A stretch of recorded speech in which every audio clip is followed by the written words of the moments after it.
You know, ladies, as Al's best friend, I'd like to talk to you about him for a minute if I could. The beard, pretty cheesy looking, isn't it?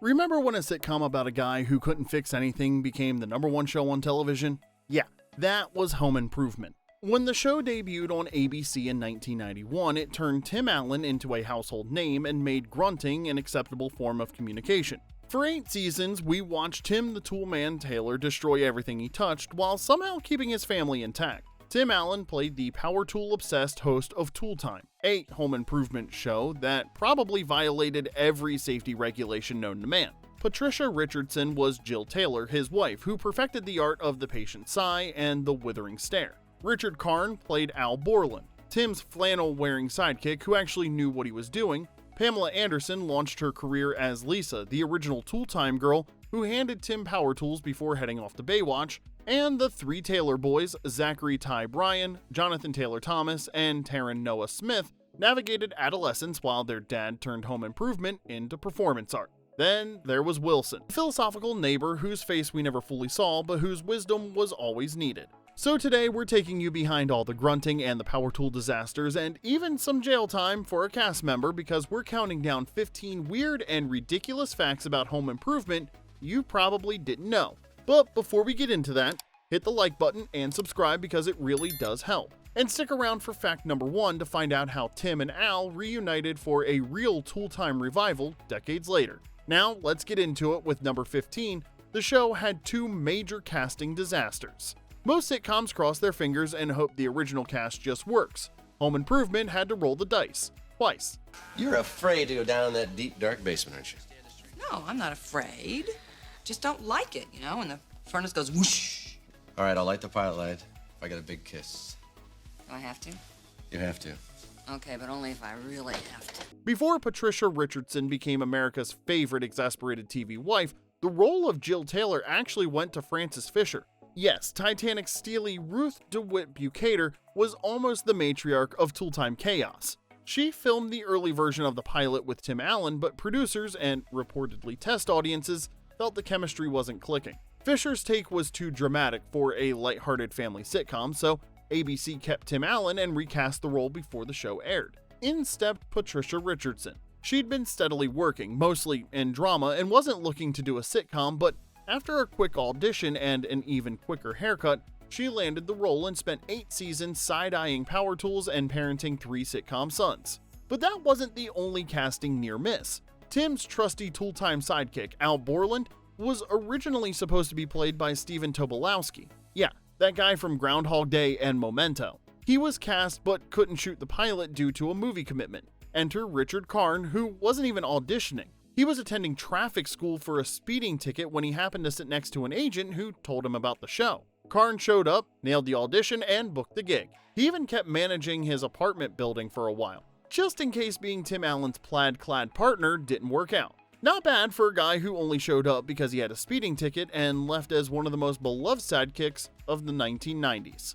Number 14, Tim Allen was literally a criminal before becoming TV's favorite dad.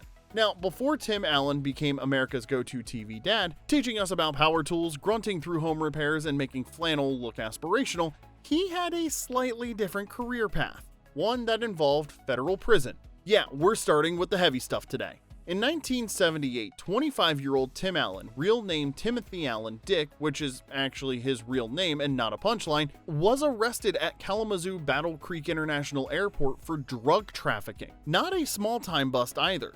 He was caught with over 650 grams of cocaine, about 1.4 pounds for those of you keeping score at home. Now, for context, that's not personal use territory, that's not even I have a problem territory, that's the judge is going to throw the freaking book at you territory.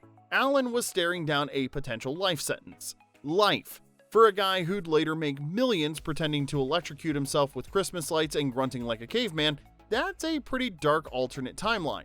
But Tim Allen didn't become a sitcom star by making bad decisions twice. He cut a deal with federal prosecutors. He'd name other dealers and they'd reduce his sentence. Allen took the deal, gave up names, and spent just over 2 years in federal prison before being released in 1981. Snitches get sitcoms, apparently. That's definitely not how the saying goes, but somehow it worked out for Tim. Now, here's where it gets weird. Instead of laying low, Allen decided to become a stand-up comedian. His observational humor about relationships, tools, and masculinity connected with audiences. By the early 90s, he'd landed Home Improvement, and suddenly the former felon was teaching America how to safely operate a table saw. It was one of those Hollywood twists that felt almost too strange to be true. Now, fast forward a few years, and he wasn't just a sitcom dad, he was voicing Buzz Lightyear and playing Santa Claus in The Santa Claus. The man went from federal inmate to literally playing Santa.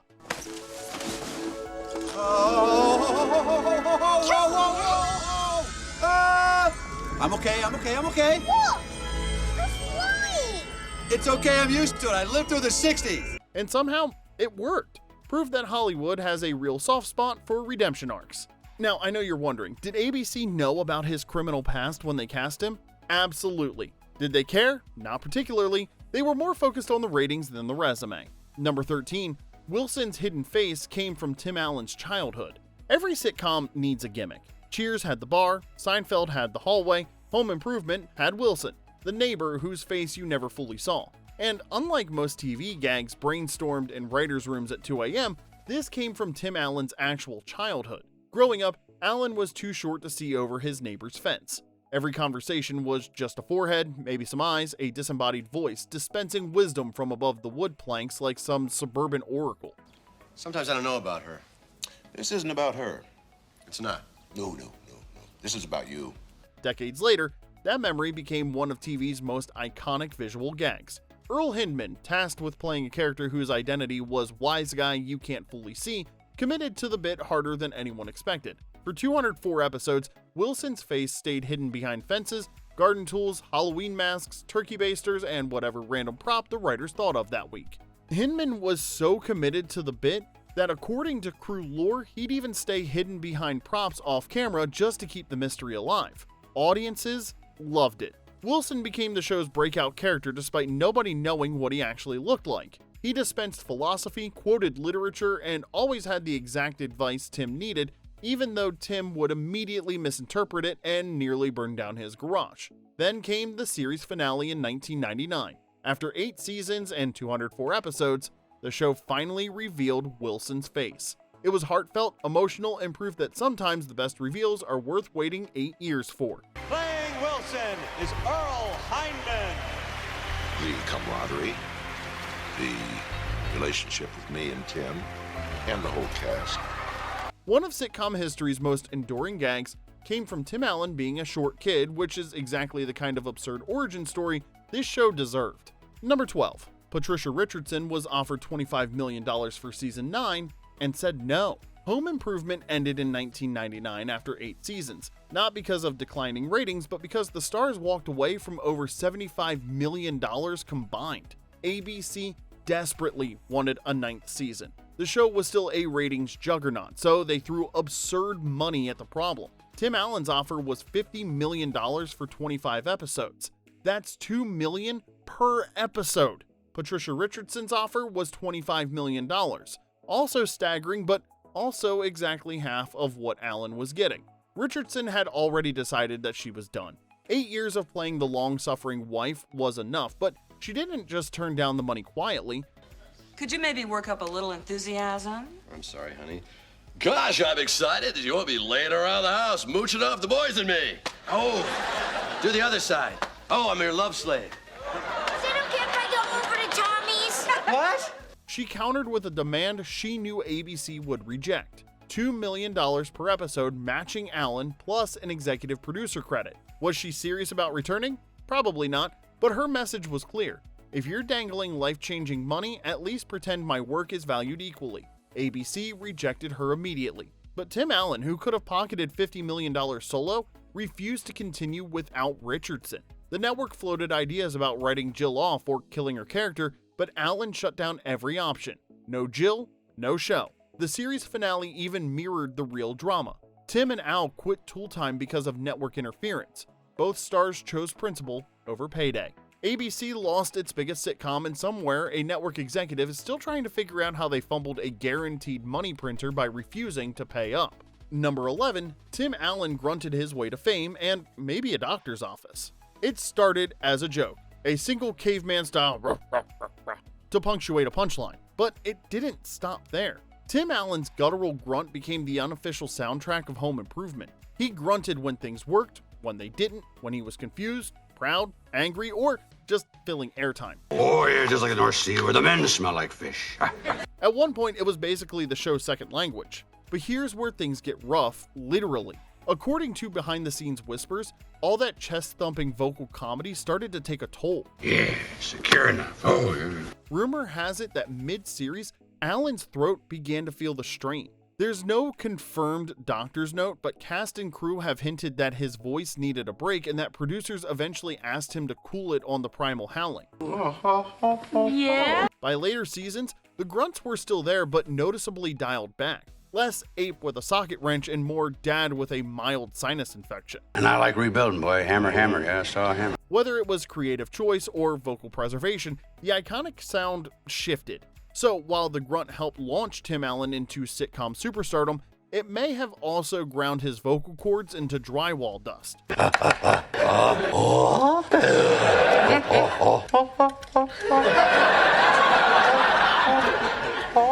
It's a small price to pay for comedy immortality and endless impersonations by dads across America. So yes, the grunt made him famous and probably made his ENT even richer. Number 10, Tim Allen had the #1 show, movie, and book all at the same time. November of 1994, Tim Allen was having the kind of month that makes other celebrities ask, wait, did I ever start? His sitcom Home Improvement was sitting at the top of the ratings. Well, I got him. Hardest tickets in the city to get, front row seats. You got tickets to Madame Butterfly? I tried, honey, but they were all sold out. At the same time, his holiday comedy The Santa Claus hit #1 at the box office, and his book Don't Stand Too Close to a Naked Man landed at #1 on the New York Times bestseller list. That's right, TV, film, and publishing. Total domination. If you flipped on the TV, there was Allen hosting Tool Time, sponsored by Binford Tools. You walked past the theater and there he was again, this time replacing Santa Claus, and if you wandered into a bookstore, his book stared at you from the bestseller table. Such a triple crown moment, #1 in 3 major entertainment categories at once, is incredibly rare, and the fact that it came from a guy who'd spent time in federal prison just over a decade earlier made it all the more unbelievable. His memoir wasn't ghost-written fluff either. It had his voice full of humor about masculinity and relationships. The film wasn't chasing Oscars. It was a family comedy about accidentally becoming Santa, and yet it soared and spawned sequels. For one sweet, surreal moment in 1994, Tim Allen was literally everywhere, and even his fake tool sponsor, Binford Tools, got a backstage pass to the cultural takeover.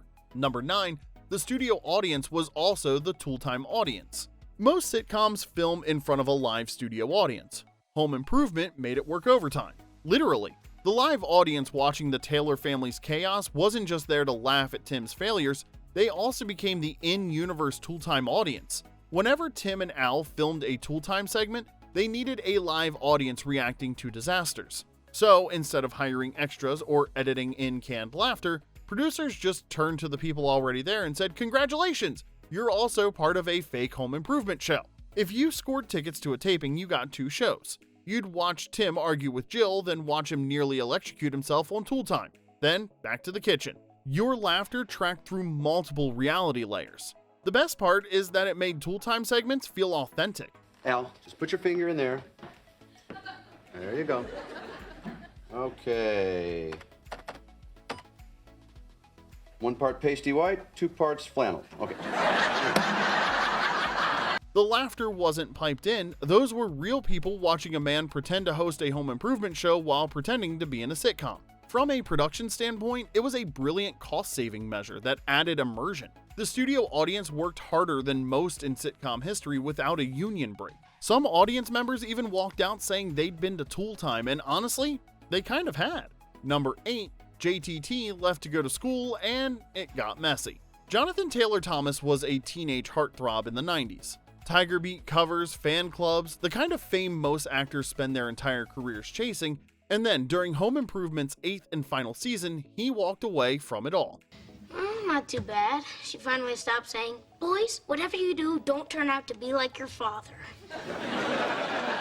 His reason was that he wanted to go to college. I know, a revolutionary concept for a child star, prioritizing education over residuals. JTT announced he was leaving the show to attend school, and not just any school, he enrolled at Harvard, then transferred to Columbia, studying philosophy and history while the rest of Hollywood wondered what the hell he was talking about. Most teen stars were buying sports cars at that point, but JTT was writing papers on Kant. What matters is that you got your message across. Well, my message is on the page with next week's lunch menu. I'm buried under Salisbury steak. Tim Allen was not thrilled.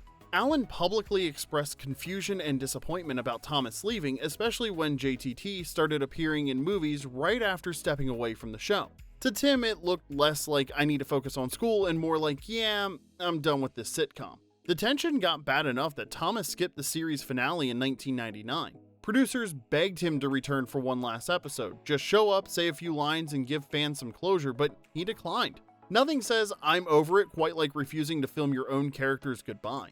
For years, the relationship stayed frosty.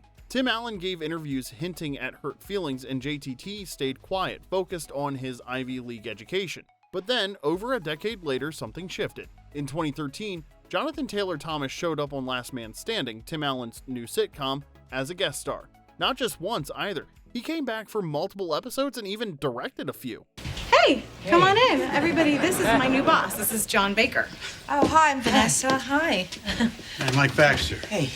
Man, you look familiar.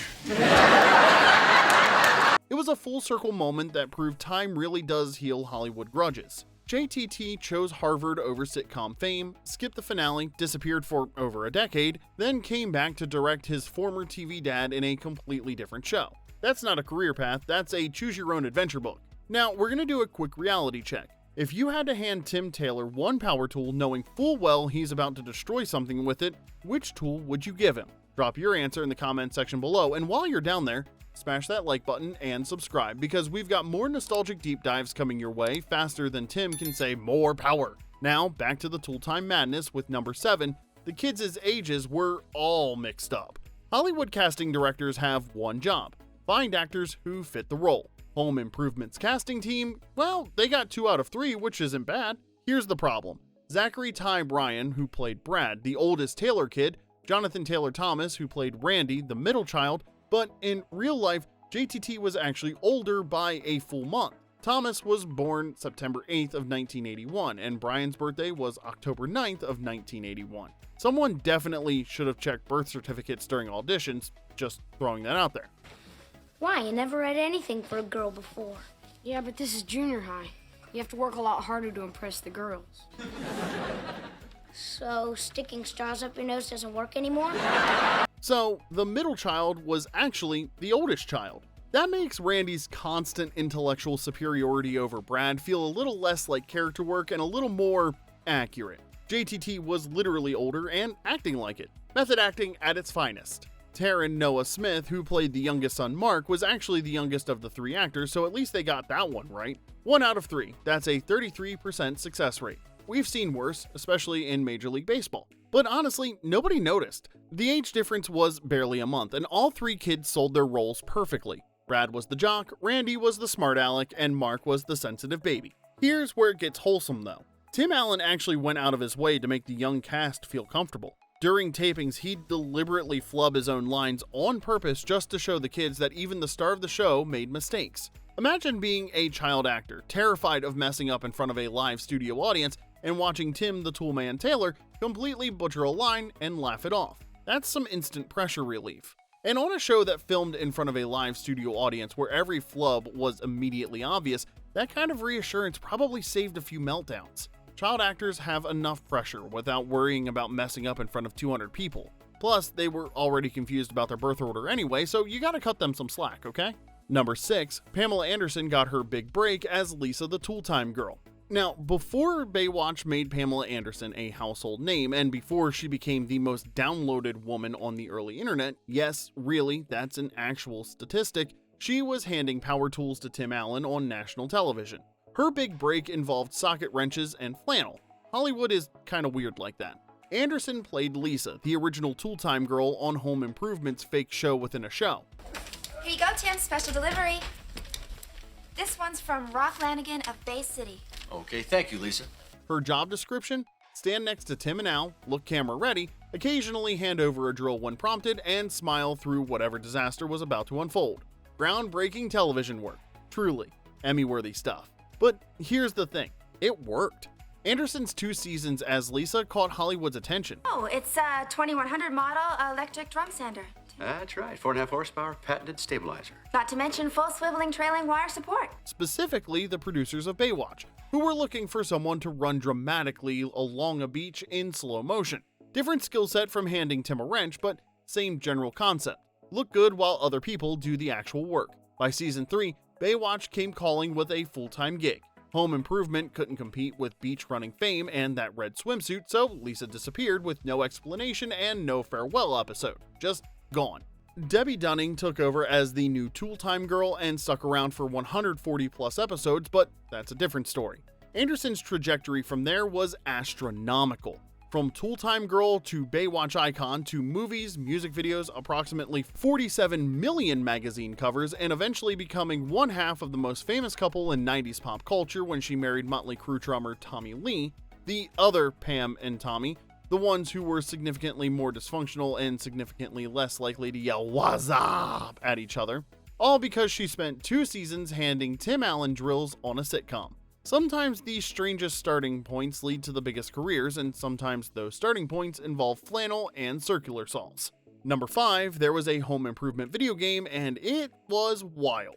The 90s were a lawless time for video game licensing. If your show was popular, someone made a game about it, whether it made sense or not. In 1994, Absolute Entertainment looked at Home Improvement, a family sitcom about a bumbling handyman, and thought, you know what this needs? Combat platforming and industrial espionage. That's about all for Tool Time today. I'm Tim the Tool Man Taylor. Hoping that all your fasteners stay tight. Home Improvement, Power Tool Pursuit, hit the Super Nintendo with an unhinged premise. Tim's new Binford tools get stolen by industrial spies, so instead of calling security, Tim grabs a grappling hook and goes full action hero. But wait, it gets weirder. Al, the tool case is empty. Call security, call. The police? Call the National Guard. The game takes place across sound stages of other fictional TV shows. Tim fights through prehistoric sets with dinosaurs, horror stages with acid-spewing mummies, and sci-fi levels with killer robots, all while armed with modified nail guns, jackhammers, and buzzsaws. The best part is that the game came with no instruction manual. Instead, a single piece of paper read, "Real men don't need instructions." Peak 90s masculinity in 7 words. That some hijinks were afoot on Tool Time and I had to solve them. Critics were baffled.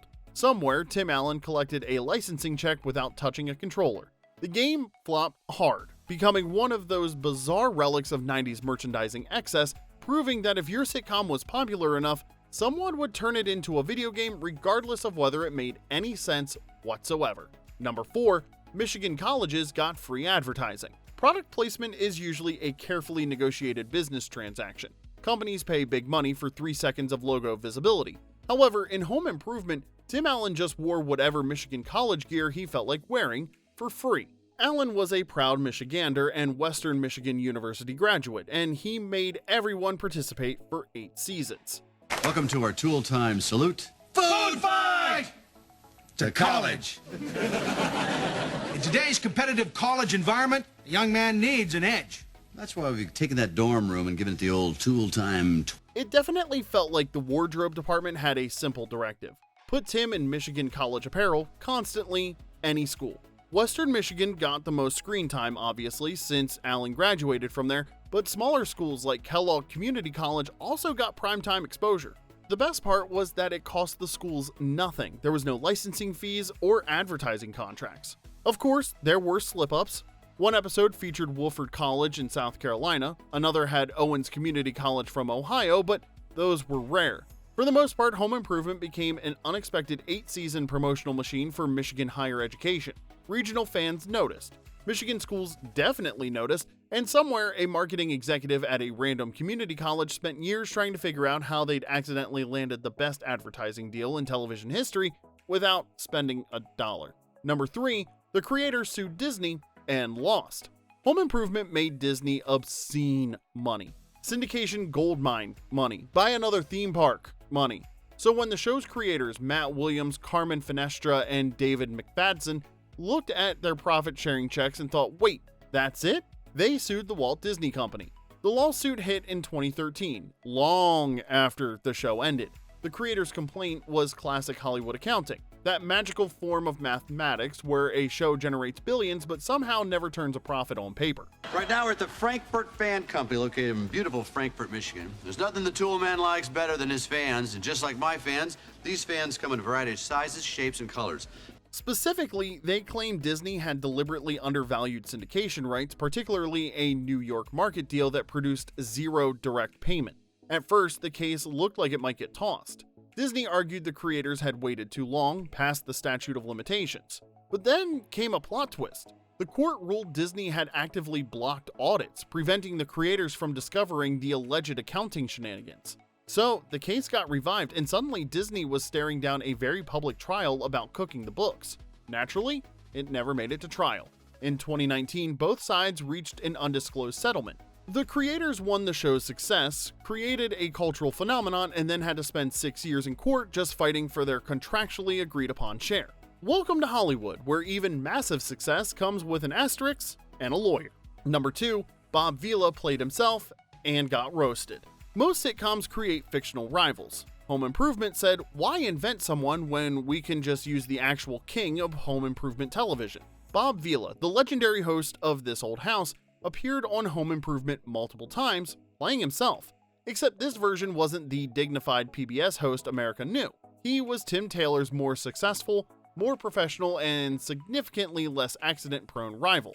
The rivalry became a running gag. How true, how true. Al, I was gonna get to that.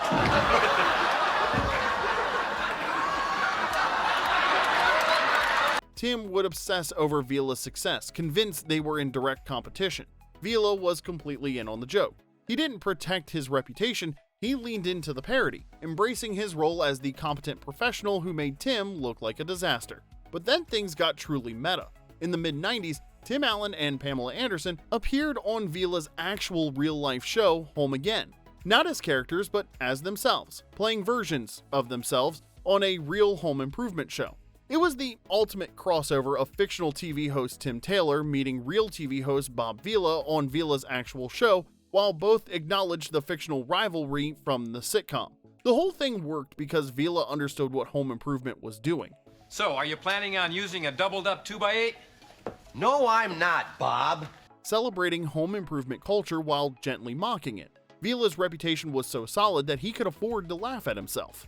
Home Improvement brought Vila into their universe, roasted him lovingly, crashed his actual show, and proved that being a good sport about a parody is sometimes the best thing for your brand. Number 1, Tim Allen and Richard Karn reunited for a Real Tool Time revival. Most sitcom reunions are awkward cash grabs that remind everyone why the show ended. Tim Allen and Richard Karn's reunion actually worked though. In 2021, nearly 25 years after Home Improvement wrapped, the duo returned with Assembly Required, a competition show on the History Channel. The premise was that talented makers compete to build it better by reimagining everyday objects. Allen and Karn served as hosts and executive producers, bringing back that tool time energy. The banter, the jokes, the thinly veiled competitiveness disguised as friendship, except this time there was no script. Just two guys in their 60s and 70s still riffing like no time had passed at all. I'm feeling really great. Good. You had a lot to eat, some rest, you got some Pilates in and some kale. Yes, I have done all of that and I am ready. We got 3 new builders with serious talent. Let's go to the videotape. They even brought in April Wilkerson, a popular woodworking YouTuber, as the show's resident expert, bridging 90s sitcom nostalgia and modern maker culture. It worked because it didn't try to recreate tool time, it just let Tim and Richard be themselves, just older, maybe slightly wiser, still making the same dumb jokes from 1995. The format was different, the context was new, but the dynamic was exactly the same.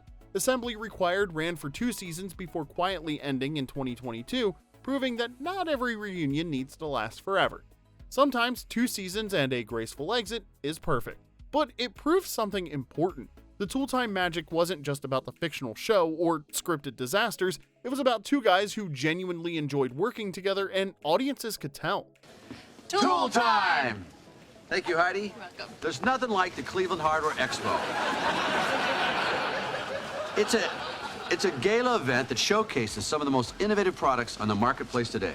Most sitcom casts reunite for a single special, collect nostalgia checks, awkwardly hug, and then never speak again. Tim Allen and Richard Karn reunited to host an actual competition show that lasted 10 episodes.